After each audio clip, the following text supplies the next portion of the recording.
Temperature fedhanii as keessa kaa'anii naan gaafsa qora mataana keessa mucaa wayii dhukkubsattee naan akkamitti jirtee naan amma erga qorichi as keessa naa kaa'ame wayyaa yeree. Dhugaa rabbi manni keessan eessa? Dagasan. Dagasan. Sama jara kumaa fi lafiitii jira. Mana warra keessan biyya alaatti ergitanii maallaqa qofa nuuf futee Oromoo sareen na nyaatte. Maallaqa erginaan jedheen erguun jedheen. Waan waliin dabarsine qullaa na gallakkisaa jira Oromoo. Adaraa keessan haati kiyya na agartee obboleeyyiin kiyya na argani qullaa. namni gadhiin akkasii tiktookiin kutaa qofti jalaa gubamuu osoo hin taane namichumti qabame hidhamuu qaba. Ijoollee meeqattis godhee ta'a godhuuf immoo karoorfatee jira jechaadha.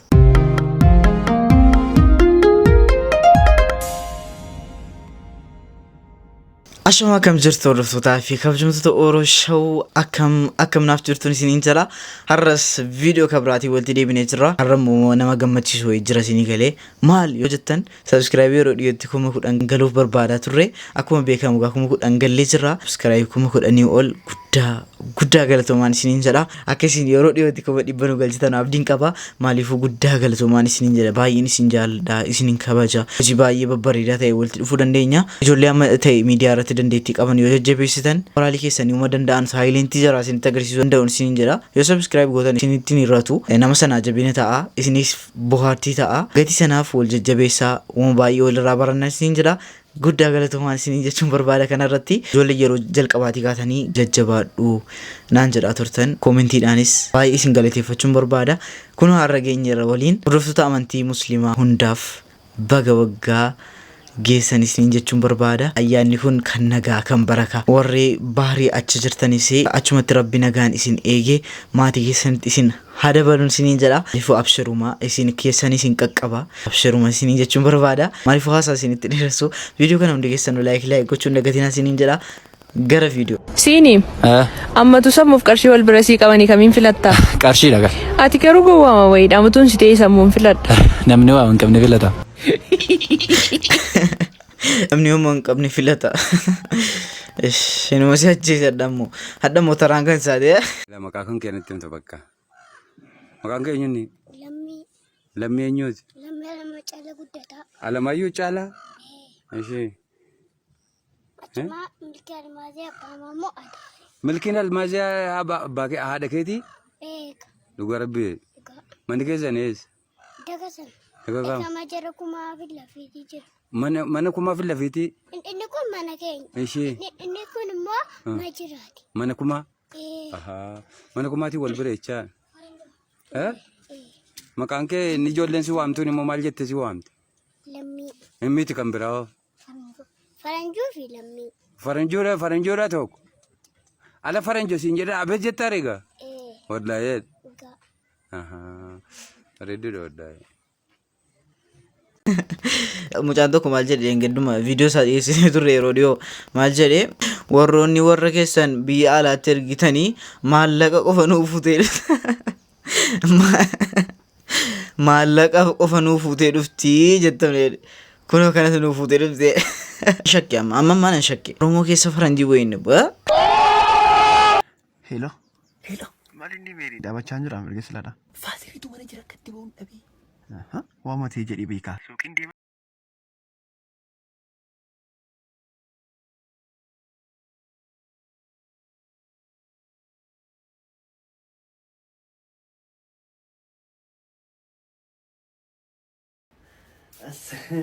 Suuqii deemu fedhi.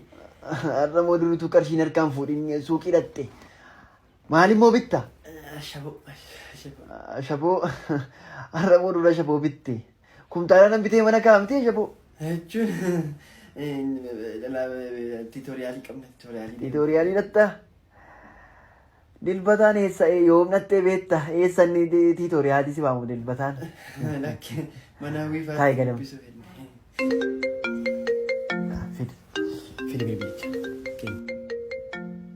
Hello bareedduu koo. Sheegaan jira dafinaa kuttukaa. Kabajamoo maamilaa. Jechoota jaalalaa akkasiif kanneen biroo argachuuf lakkoofsa tokko tuqaa.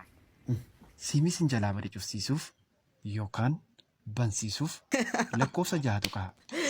Tajaajila waamicha giddu galeessaa quunnamuuf lakkoofsa 4 tuqaa. Nama gammachiisa. Maaltu? Modeling bakka.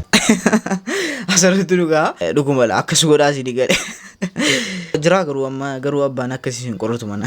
Amma koo sababa baay'ee qabdu amma dubartoonni. Eegisii dubartoonni akkatti mana ba'an hin qaban. Amma abbaadhumati sin eeyyamsifatee ba'a. Tempereecharii fedhanii as keessa kaa'anii naan gaaf tokko ramadaana keessa mucaa wayii dhukkubsattee naan akkamitti jirtee naan amma erga qorichi as keessa naa kaa'ame wayyaa yeroo. Nama an beeku kunis nama an beeku saayikolojiidha beekan. Innaan waan nama kolfisiisu waan nama boosisu kolfitanii nama tokkotu jirani biyya duniyaan jiran rabbi rahmata isaaniif haa godhu beekaadhaa jedhamanii qaallichinis kobbortaa bitatanii namni isa isaanii qullubbii namaa ajajanu isa isaan waan arge ajajanu dhiisee maal godhan seetan qaallichi dhaggeeffadhu haakime dhaggeeffadhu. Isinis warreen dhukkubsatan dhaggeeffadhaa waan namni namatti hojjetu namni yeroo rabbii wajjiniin alaaqaan isaa xiqqoosii asiifachi rarraafamee jedhe lafa kanarraa uuma barbaadeetti taphata jechuudhaafan. Nan dhukkubsadhaa jedhee beekessaa jedhamanii qaallichi dhufan maal godheesitti gurbaan tokko sharrii wayiiti hiddii as keessa kaayyatee hiddii. Qaallichi beekaadhaa jedhan guyyaa gabaati. Qaallicha kana fashalsuu dadhabe beekaa. Akkatti qabsaa'uu dhabee akkatti fashalsuu dhabee garana goree gama kana goree akkatti fashalsuu dhabee rakkatee hiddii afaan keessa kaatee gaabii haguuggatee afaan koo xaaxaa jira jedhaa dhufe. Qaallichi beekaadha bariiroo. Innaan ol galu maqaa wajjiniin hin beekaa beekadduan. Nan qaallichi guyyaa gabaati. Namoonni amantii garaagaraa hordofan mana kana keessa guutanii beekessa akka qaallichi. Si gade qaallichi lakkisaa qoricha kanaaf kan kana ajajin jenni anuma beekaa dheedanii ta'an rabbi rahmataa godhu beekadduaniiru. Innaan egaa kitaaba ilaaluu jennaan gurbaadhaa achumaan fuudhanii maa inni akkana taate jennaan kitaaba dafanii bananii innuma banan jechuudha waa tokko tuun qarayin. Muuzii wayii biraa daaraarra deemte tafakkaataa jedhanii jinnii tachirraa sidhee jennaan deemee gabaan guutuudha beekadhu.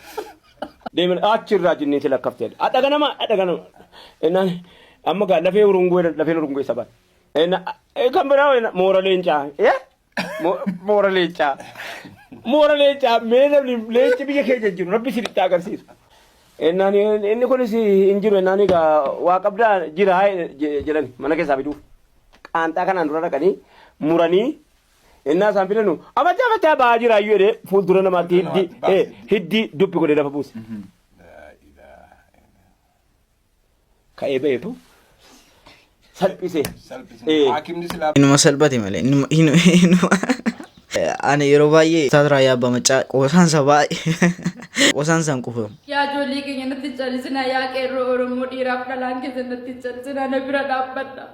Biyya namaa keessa sammuun kiyya na nyaatame daa'ima wajjin isa waliin kalaas waliin taane yoo na dhiisee maaliif suuraa kiyyaa fi qaama kiyya qullaa walii gadi hin deemu Oromoo qeerroowwan Oromoo ijoollee keenya ijoolleen baay'ee jira Arsiin Harargeen Jimmaa baay'ee jirtanii inni maa natti taphataan intala Oromoo takka obboleettii keessa le'anii maaliif natti taphata narraa tiktookii isaa naa guba akka qullaa na gadi lakkisne osoo qeerroon Oromoo meeqaan jirtu Harargee Arsii Jimmaan jirtu beekaan meeqa osoo jiru nafa kiyya qullaa akka namni nan agarree Oromoo hadaraa isinitti iyyaa jira hadaraa ani obboleettii teessan tarabbiiti akka nafni kiyya qullaa nan mul'anne Oromoo ani intala muslimaati bakka akka nam tokko itti heerume jaartiidha akka nan godha je'ee yaanne gaafsanillee osoo ofirraa dhorgu waa meeqa godha namtichi san jawwaalaan jechuu na bira dhaabbadhaa hadaraa keessan. Viidiyoo kana maanni wanti isaa jettanii ijoolleen baay'een isinatti ergaa turtanii ayino asirratti wanti isin jechuu barbaadu mucattiin kun jarri makii horoollee laayivii irratti haasofsiisanii turanii meemeesuma waliin ilaallee irratti dubbanne jechaadha. Osuma wajjin jiraachaa jirru bakka akka nam tokkotti ani waliin jijjiiramee biyya namaa keessaa gala jedheeni miseenjara wal baranne awwala gisee wal barannuuni na dhagaa jirtan obboleeyyan kiyya.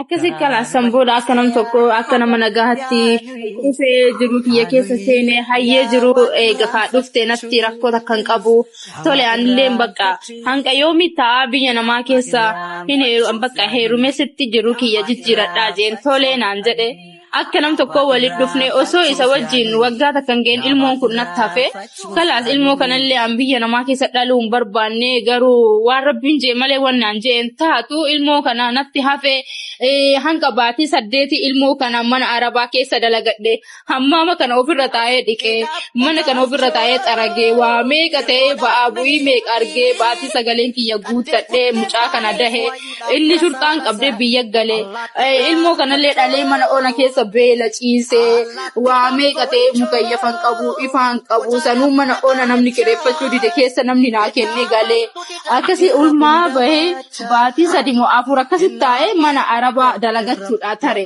ammuman kiyyaafuu dalagarra dhufe inni shurxaan qabee biyya galee maal naan ja'a birrii ergii naan ja'a yaa abboo birriin qabu silaa birrii qabaadde ani daa'ima kanaa ofirraa galchee akka hiriyaa kiyya gaduraanitti dalagadha birriin qabu maal si ergaa silaa atuu daa'ima kana narraa ergite narraa fudhatte jedhee maallaqa naa barbaadde naa ergite narraa fuute ani akka nam tokkoon nuu dalagaan jedhee jennaan inni yookiin galee yookiin birrii erginaan jee obboleessa kiyyaani birrillee hin qabu akkanatti illee harka qullaan galu aniin tun bahara kanarra baatii meeqa laga kanarra taa'ee beelee waa meeqa tahee dhufe haadhatiyya miskiina namallee hin qabdu nata ummaatiyya qarqaaraa eega dhufe ummaatiyya umaan gooneetti si jalan jira rabbiin ilmoo kana naqaxee na qabe anan galuun jedheen akkanatti namni biyya kiyyaa maal naan jedha intalti zaaraa qullaa galte naan jedhan haadhatiyya kadhattuu biyyatti dhiisee biraa deemanii waa takka goone barraan tanaa obboleeyyan kiyya osoo waa takka godhiniif dawwadamee isatti dabalame waa takka goone muka bichaa jajjaaree mana dhiise qorqorroo gubbarra dha'ee fi dhiise jala itti fixnee fi ulaa ittiin galchineef ummaan biyya akkana mana akkasiisan keessa galaa jira. Ani isatti ammoo mistira kanallee hin himne maaliif boruunaan arrabsaan jedhee ittiin himne akkuma nama jaaretti jalaa callisee innaa basira jiruu kiyya bultii kiyya ooyifadha jedhee ittiin himne bakka isa dhoksee jiruu kiyya jiraachaa jira. Isa duuba ummaa xiyya 300 ergaatii dho'isaadhaan.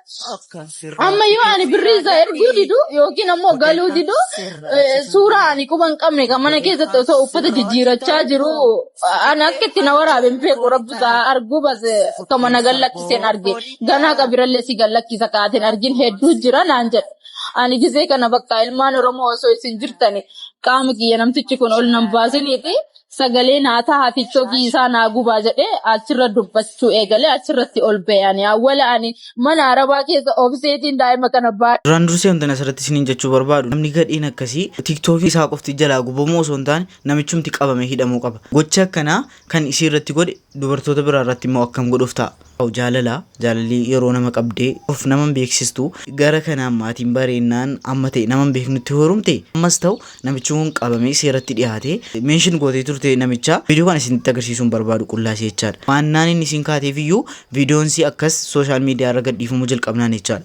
Gatii sanaaf amma ta'e kunoo footoo isaa asirra kaa'etan jira akkasitti jalaa gadhiiseera. Tiktookii isaarra galaati illee riippoortii godhaafi ammaaf riippoortii godhaafi garuu namni beektanu seeraan gaafatamuu qaba. Hamma obboleettii keenya kanatti akkas godhee ijoollee meeqattis godhee ta'a godhuuf immoo karoorfatee jira jechaadha. Gatii sanaaf seeratti dhiyaachuu qabaan jedha akka kootitti. Riippoortiitti goonee tiiktookii isa jalaa cufsiisuu qofa osoo hin taane yoo biyya galee jiraate bakka jirutti seeraan gaafatamuu qaba. TikTok irra galtanii ilaaluu dandeessu. Garuu an viidiyoo kana akkasiin ilaaltanu yookaan immoo ifatti baasuun barbaadu isinii galee an ifatti baasuun barbaadu. Maaliif tokkoffaa wanti isin kaatee viidiyoo kana hojjechuu wanta kana dalaguuf kaatee iyyuu viidiyoon si sooshaal miidiyaa irra gadhiifamuudha isinii galee.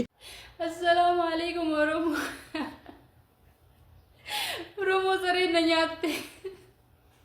Oromoo duwiti na godha sir na godha video kiyya addunyaa na facaasa TikTok abbaan ilmoo qabu fi akka guban na godha maallaqa erginaan jedheen erguun jedheen galinaan jedheen ni biyya jiraan galuun jedheen ni dalagadha of jijjiiruuf been ni dalagadha galuun jennaan waan waliin dabarsine qullaa na gallakkisaa jira Oromoo duwiti share na godha aslii biraan nagaa akkasuma mubaarak usummaa biraan nagaa akkasumatti warra kooluu guguddoo qaban warra na irratti na gubuu danda'an biraan nagaa adara keessanaati kiyya na agarte obboleeyyin kiyya na argani qullaa waan waliin dabarsine gallakkisaa jira TikTokii isaa isinii billattaba Oromoo na gargaaraan waan hin godhuun qabu haalaala ilmooti kiyyaafuu ilmoo wajjin rakkachaa jira mana namaa keessa galinaan jedheen galuun jedheen birrii erginaan jedheen erguun jeen tanuma bakka rakkoon wanni biraan jiru Minaa waan waliin dabarsine qullaa kiyya naga lakkisaa jira. Tiktokii akka naa gubamu naa godha. Warrootaan feemasii taatanii dandeessa. Akka qullaa kiyya naga lakkisne. Akkuma argitan kan viidiyoo kanallee baay'ee natti tole naan hojjetaan jiru. Garuu ijoollee baay'een natti erganii irratti hojjedhu naan jedhanii naani akkuma argitan TikTokii isaallee fuuldura keessee jirti. Viidiyoo kana please amma ta'een atu danda'ame namichi seera jala oolee bareeduudhaan isiniin jedha. Maaliif viidiyoo irraaf qabadhee dhufe kana fakkaata isin bohaarsuu keessa immoo xiqqoo gara dhumaarra gadda isinitti uumeen jira. Maaliif dhiifaman isiniin jedha. Amma viidiyoo kabiraatii walitti deebinutti Oroo Show bye.